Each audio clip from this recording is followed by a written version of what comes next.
In some way, when a woman displays, she's capable of doing something or knowing something beyond childbearing and cooking. She's a witch.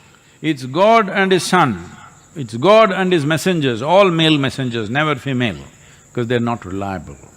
They may say something else, because they may know something else, that's the problem.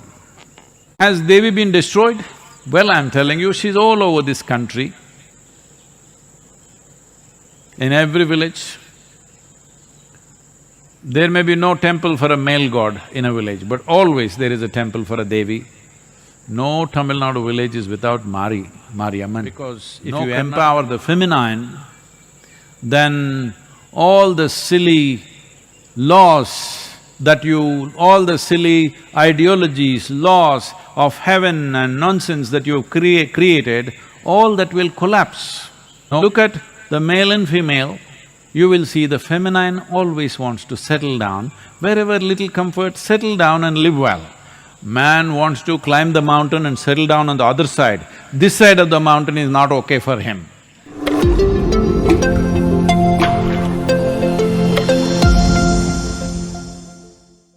This question is from Siddharaj. Namaskaram Sadhguru. Devi is a manifestation of divine, and you said many Devi temples all over the world were destroyed. I would like to know, why was Devi not able to protect herself? Oh well, yes, it is a fact that the worship of the divine in the feminine form was hugely prevalent in the present-day Europe, Arabia, Central Asia, all these places. But it has managed to live only in this part of Asia still. In other places, it's been violently uprooted. Well, maybe a better documented version of uprooting the divine feminine is, all of you have definitely heard of, witch hunting. That term is still being used today. If something unfairly, somebody is being hunted, we say witch hunt. This comes from the term during the time of the Crusades. It is estimated they burnt over 6 million women alive over a period of probably 150 years or 200 years, I'm not very sure about that. But over a period of time, those crusade period, when somebody was very ambitiously spreading their religion, this is what happened. These women who were burnt like this, and many were simply burnt for various other reasons, but it was all just label somebody a witch, that's it, people will burn them down. Even today this practice is still there, unfortunately here and there. So who is a witch? In some way, when a woman displays, she's capable of doing something or knowing something beyond childbearing and cooking. She's a witch. Yes, that's how it was. So generally, the Devi temples always spawned women who are capable of other things. Right now we are breeding a new culture of Bairaginis and Devi sadhakas. The idea is to not just have red devils walking around in the ashram.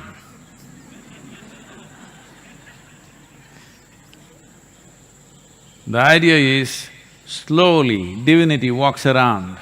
They may take their time, but gradually to produce what you considered as divine, which you enshrine, must live with legs. So, the divine feminine has been uprooted simply because the Abrahamic way of religious process is purely male-oriented, it's completely masculine.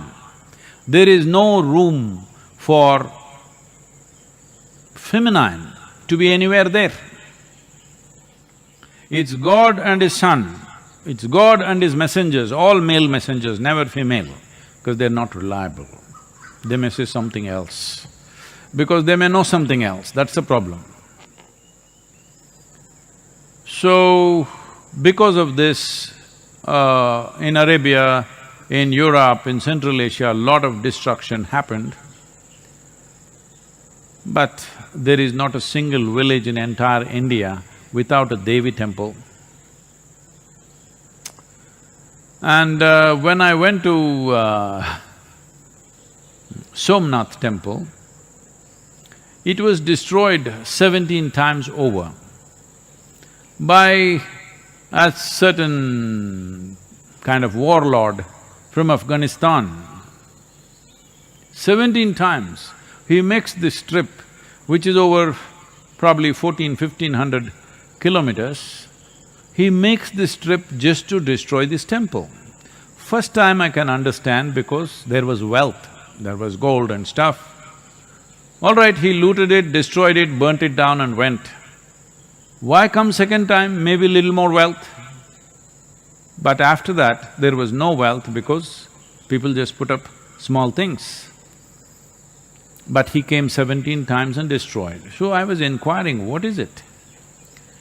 The thing was, those three goddesses that they talk about in Arabia, pre-Islamic era, one of those goddesses, one of the deities, some devotee carried it from there and established it in the Somnath temple as a consort of Shiva. So they wanted to destroy that goddess. So the guy makes a 1400 kilometer trip 17 times on a horseback to destroy her. That is how important it is to destroy a woman in this world. That's how important it is. Because if you empower the feminine, then all the silly laws all the silly ideologies, laws of heaven and nonsense that you've created, all that will collapse. I will not go into the mechanics of how it'll collapse, but think through this. Suppose you accepted a woman as a god. Suddenly, going somewhere and living well will go away, because that's not the nature of the feminine. It is always masculine. He wants to go somewhere and then live well. At least to another place in this country or another continent in this planet or another galaxy or another dimension called heaven, paradise, whatever you want to call it. This is a man's thing, he wants to go somewhere and then live well. He can't live well here, this is his problem. This is a huge masculine problem, that he cannot live well here. If you look at the male and female, you will see the feminine always wants to settle down, wherever little comfort, settle down and live well. Man wants to climb the mountain and settle down on the other side. This side of the mountain is not okay for him.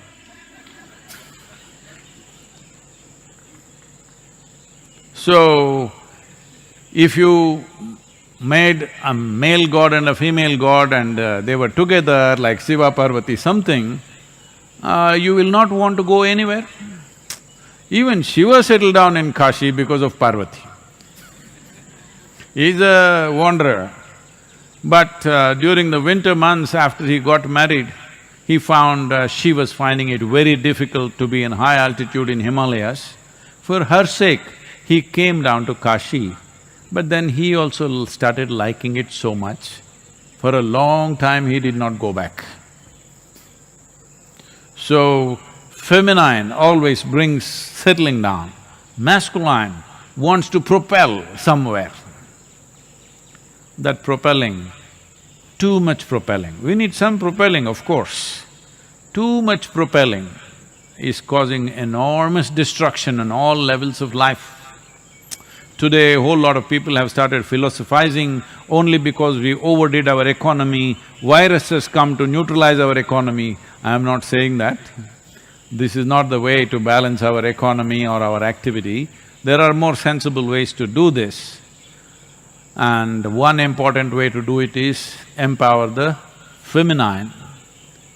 You will see in many ways this propulsion will come down a little bit. Either you must be inward-oriented, then you can sit here. Or you are in some way bound to a woman, then you will sit here. Otherwise, single man can't control him, he's all the time on. If you are inward-oriented, very effortlessly you will sit. Otherwise, a woman can tie you down. In many ways, the economy and the destruction of the planet has still not gone to that place where it's not irreversible, simply because most men still need a woman. Very few men who can live without a woman. They are either ascetics, so no problem, or they are super ambitious tyrants, they are a problem. Yes. So, has Devi been destroyed? Well, I'm telling you, she's all over this country. In every village, there may be no temple for a male god in a village, but always there is a temple for a Devi. No Tamil Nadu village is without Mariamman. No Karnataka village is without Mari. Here, there she's Mari, here she's Mariamman, somewhere else she's Kali. She's good at taking on lots of names. So, why couldn't she take care of herself? This is the nature of a woman, that if it's getting too ugly, she won't be there. She will go and settle where it's conducive. That's exactly what she's done. We must take care of her.